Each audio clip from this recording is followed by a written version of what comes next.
Esme? Ano nangyari kay Lola? Okay, pupunta na ako.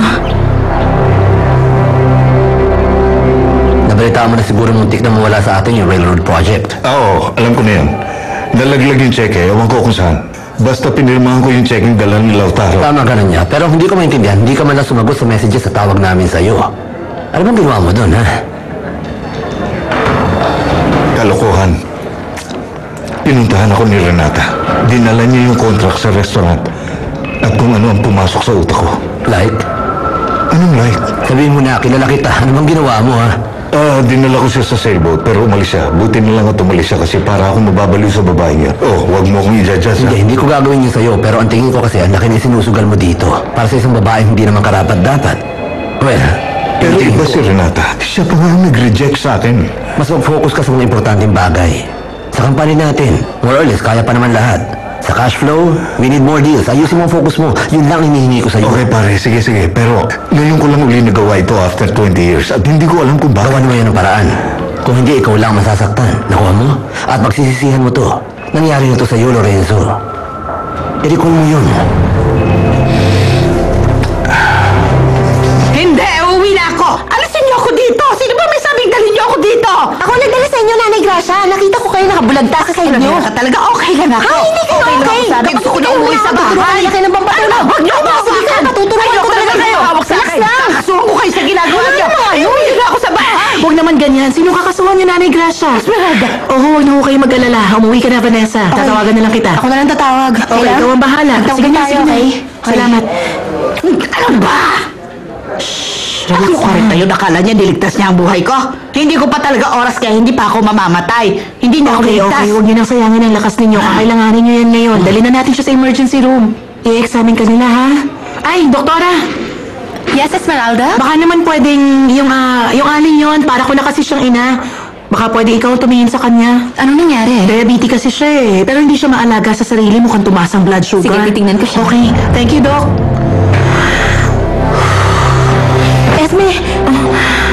Anong nangyari? Nasaan na siya? Huwag ka mag-alala. Okay lang siya. Kapapasok lang sa kanya sa emergency room. Pero magiging okay lang siya. Sigurado hindi pa siya mamamatay. Mauuna pa tayo.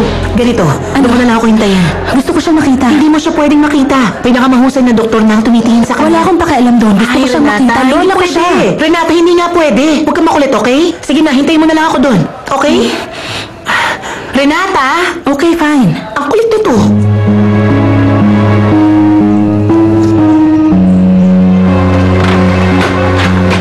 Nakabalik ka na pala. Hi. Hi. Pumunta muna ako sa office. May tinapos lang ako. Good. Bumawi kayo sa nawalang oras? Ano yun? Well, excuse me. May kailangan ba akong malaman? It depends. Depends on what? Totoo ba ako sinungalingan? Siyempre, yung totoo. Bakit ko naman gugustuhin magsinungaling ka? Gusto kong sabihin sa inyo ang totoo pero hindi ko alam kung paano nyo tatanggapin. Oo, talaga? Ano ba talaga? Sabihin mo na. Huwag ka na magpaligoy-ligoy pa. Ang sabi niyo sa akin, nasa restaurant kayo kaninang tanghali having lunch alone. Pero pagpunta ko ron, kasama yung si Renata. Yeah. Nagatid doon ng papers si Renata. Ewan kung anong nangyari sa errand boy. Hindi pa siya kumakain so I invited her. Bakit kayo nagsinungaling? Dahil pinag-uusapan ka namin. Ako, pinag-uusapan niyo? Oo, Tungkol saan? kasi nabanggit sa akin ni Marcia na kinukulit mo si Renata. Naisip kong pakinggan ang version ni Renata mismo. Bakit? Bakit ka nangingiti?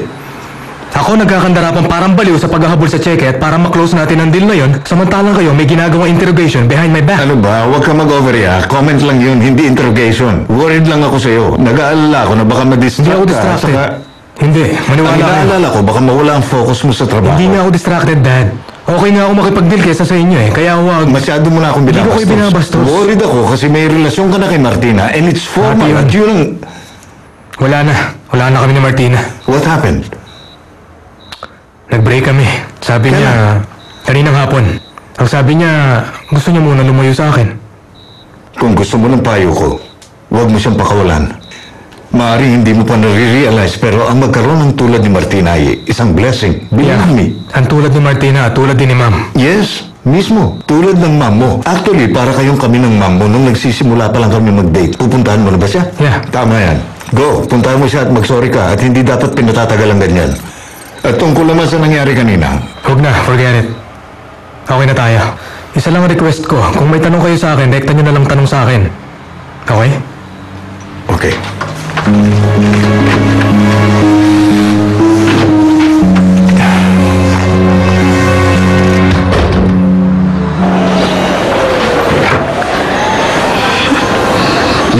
Kamusta ka naman? Kung naging masunurin ka lang, wala ka dito. Huwag akong alalahanin mo, sarili mong alalahanin mo. Naglalaro ka ng apoy. Alam mo, palagay ko walang magandang may dudulot yan. Mabuti ba magpahinga ka o matulog? Natakot kami para sa'yo. Asus, natakot kayo para sa akin? Huwag ka nga magpatawa dyan. Ang kutyo na ito, napakapangit. Daibang bato sa tigas.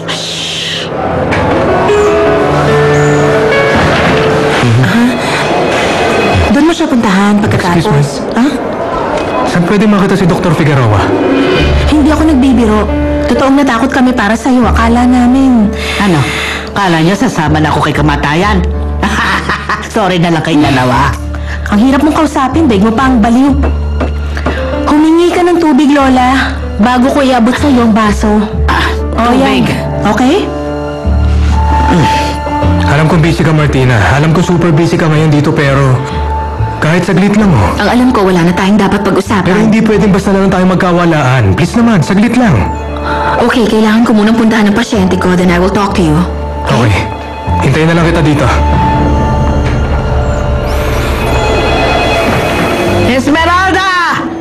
Nasa si Esmeralda? Siyang nurse dito, hindi ba? Oo siya nga, pero kung nandito, kumuha siya ng pera at damit. Bakit?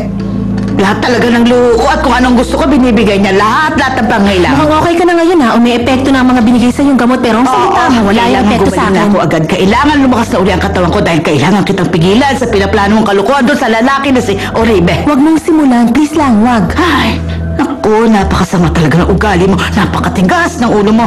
Ay, napakalayo mo kay Esmeralda. Buti na lang malayo ang ugali ko kay Esmeralda dahil kung katulad niya ako, siguradong walang humpay ang pagmamaltrato mo sa akin. Tama ka ron. Pero anong ibig mo sabihin? Natanga siya? Ha? Natanga si Esmeralda? Isusumbong kita na gano'n ang sinasabi Sige lang, mo alam sa niya kanya. sinasabi ko yun, walang problema. Ay, saan ka pupunta? Tawagin mo si doktora! Sabihin mo sa doktora walang kwenta, kailangan ko siya! Bilis! At ayoko sa kumot na ito! Ang pangit-pangit, pati kama! Aling Grasa! Aling Grasa? Si Moro to, tuloy na ako. Aling Grasa? Huli ka. Bakit ka nandito? Ikaw ba't nandito? Bakit ako nandito? Pinuntahan ko si Aling Grasa, ano? Sinusundan mo ba ako? Gusto mo siya makita? Hindi siya ang pinuntahan ko, si Aling Mami Grasa. ka na. Ano, magkasama na kayo sa trabaho? Gusto mo pa siya makita sa gabi? Kulang pa sa'yo buong araw na pagkikita? Bakit? Mismo na siya agad? Ganun ba yon? Sandali nga lang, alam mo, palagay ko hilo ka na. Kasi Hindi, no? Ha? mukhang lito ka na. Ano gusto mo sabihin? Kasi Ano nga, ito? akala mo, porke nagkasama tayo ng ilang beses, mag-shota na tayo. Bakit kaya ka magsalita? Sino ka ba sa akala mo? Anong problema mo? Sige na, Ha? umalis ka na, umalis ka na, Ayoko. umalis ka na. Ayoko Umalis ka na, sabi Hindi mo ako ba? aalis! Umalis ka! O, anong gagawin mo? Tumigil ka! Tumigil ka! Balik ka! Balik ka! Ano to? Tama na! Tama na! Tama na! Itiwan mo yan! Huwag ka makialam! Huwag ka makialam! Tama na! Nasisiraan ka na ba talaga ng ulo? Bilis ka! Bilis! Vanessa, tama na! Umalis ka na! Gusto mo malaman ni Renatang nambubugbog ka ng babae? Huwag, Esme. Layas ka! Tama na! Ako ka mo nasabi! Ano ka ba? Paano kung napatay ka ni Moro?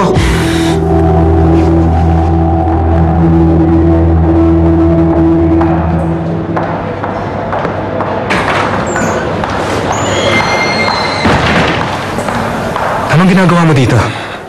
Na-hospital ang lola ko. Anong nangyari? Diabetic siya, tumaas ang blood sugar at nahimatay. Doktor dito si Martina, kung gusto Ayoko na mo. mula sa'yo. Suggestion lang naman yun. Ibig ko sabihin, Hindi ako interesado. hindi mo pa rin ako tratuhin kahit sa ganitong situation, di ba? Huwag mo akong Pero guluhin. hindi kita ginugulo. Nanggugulo ka. Bakit mo marasabi yan? Hindi kita ginugulo. Ibang kaso to. Wala akong pakialam. O ano? Okay, sige. Ginugulo kita, hinahabol kita, kinukulit kita. Yan ang sinabi mo sa dad ko sa restaurant, di ba? Ha? Sinabi ni dad sa akin lahat. Lahat na sinabi mo. Na sinabi mong ginugulo kita, na hinahabol kita, at ewan kung ano-ano pa. Pinuntahan ko lang siya para dali ng documents na Wala kailangan akong dun pakialam sa documents. Ano sinabi mo sa kanya? Ano Yan ang pa? gusto Ang kong malaman. katotohanan. Anong katotohanan? Ang totoo, tinanong niya nga ako kung hinahabol mo ko. Ang sabi ko, oo. Ano, nagsinungaling ba ako, ha? Hindi ba? Ang gulo mo. At ako pa ngayon na magulo, ha? Ang kapal din naman ng mukha mo, ha? Ikaw ang magulo dyan kasi nandyan lang sa paligid ang girlfriend mo pero ang lakas pa rin ng loob mong humabol-habol sa akin. Alam mo kung ano may papayo ko sa'yo? Ba't hindi ka nalang magstay sa kanya? Doktor siya, maganda siya. Ano ba? Bakit ba?